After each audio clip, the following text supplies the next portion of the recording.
And joining me now is Democratic Congressman Steve Cohen. He joins us from Memphis, Tennessee. Really appreciate your time tonight, Congressman.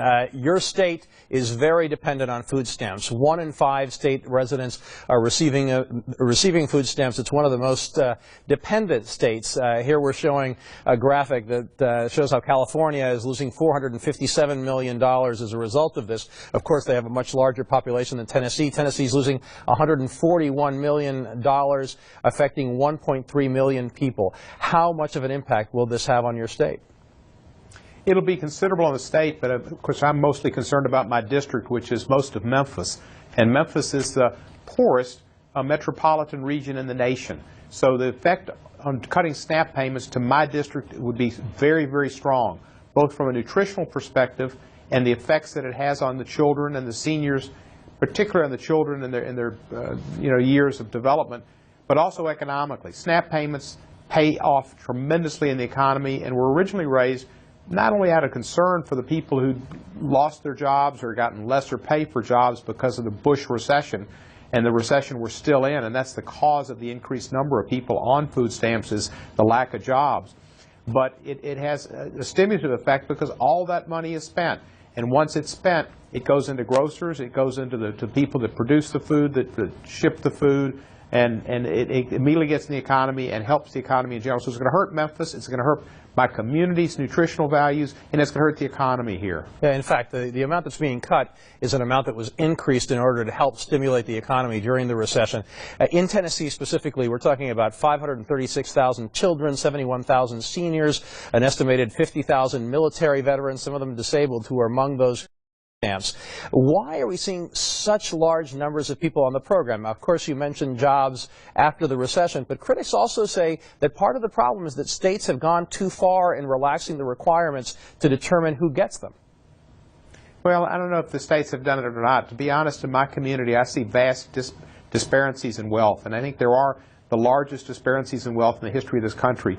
You know, this is going to cut 5% from families' food stamps. For a family of 4, I think that comes to like $32 and maybe in a week. That's breakfast for some of the people who caused the recession, going down to one of the hotels in New York. One day, the disparity is unbelievable. These people, it's $1.50 per meal that people get. This is going to cut it to $1.40, and that is really cruel. And it's wrong, and there is a tremendous gap in wealth. People don't see the poor in our nation so much. They are often invisible. People in New York, you know, they stay and they ride in the cabs, and they're from the Battery and to the Midtown and to the Central Park. They don't get to Harlem. They don't see a whole lot of stuff in the Bronx and Queens. The fact is, half of the people that get food stamps are Caucasian. About 26%, I think, are African American. And then about 20% are Latino. But most of the people on food stamps are African Americans. And I've seen charts that show the demographics politically. I mean, you meant to say white. Demographics. That most are white. Excuse me? That most are white. Most are white. Yeah. But besides that, if you look at the demographics, whether they're liberal, conservative, or middle of the road, it's right even. And just as many conservative people, conservative politically, get food stamps, SNAP payments, as do liberals. And a lot of those people are Caucasians living in urban areas, living in rural areas as well, in Appalachia. And there's a lot of areas that have been economically destitute forever. You know, there's talk of some more work requirements or job training requirements for people who receive SNAP. John Kasich is doing that in Ohio. But there is the argument that almost half of SNAP recipients actually do have jobs. And I want to show something that your fellow Tennessee Congressman Stephen Fincher said. He said people should help people, but that the Bible guided his vote to cut spending on food stamps.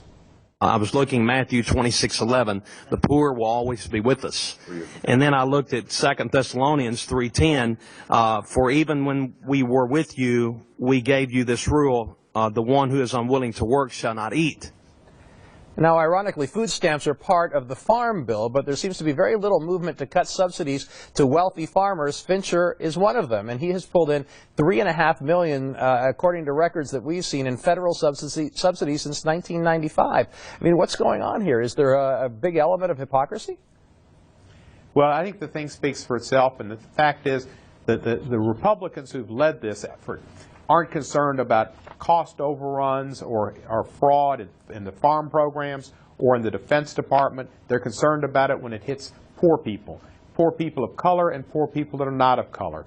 And really is an attack on poor people in this country, and they're considered as voiceless, and that you can do this with impunity. It's wrong. And, you know, I don't know, I'm not as nearly as versed in the Bible as Mr. Fincher, but I do know something about do unto others as you'd have them do unto you, and what you do to the least of thee, you do unto me. And I think that that's real important. And, you know, Jesus fed the poor, and that was one of the most wonderful commandments that he issued, and it was to take care of others. Now, enrollment for food stamps, as we mentioned, has soared since the recession, but do 47 million people still need it now after we have an economy that started recovering in 2009? There's been improvement nationally. We've seen the unemployment rate drop significantly over years. Should we see a reduction of people who get SNAP, who get food stamps? I don't think so, because I think I'd like to think, and I do think the economy has gotten better. The economy, a lot of it is because the Dow Jones averages at a record high, and the Standard & Poor's is great, but that affects a very, very, very small group of people. But unemployment is down significantly. They changed the figures. The figures on unemployment have changed. There are a lot of people that aren't even considered in the unemployment statistics because they are giving up the opportunity or the idea of even having a chance to get a job. And those figures don't lie. And then there's the underemployment. There are a lot of people who aren't getting paid very much at all. I know lots of people in Memphis who are well educated. I know people who graduated law school and are at the top of their class. They cannot get a job. There are real problems in the economy in this country, and the people that are on food stamps, SNAP payments, need that to get along. About half the people, as you mentioned, have jobs.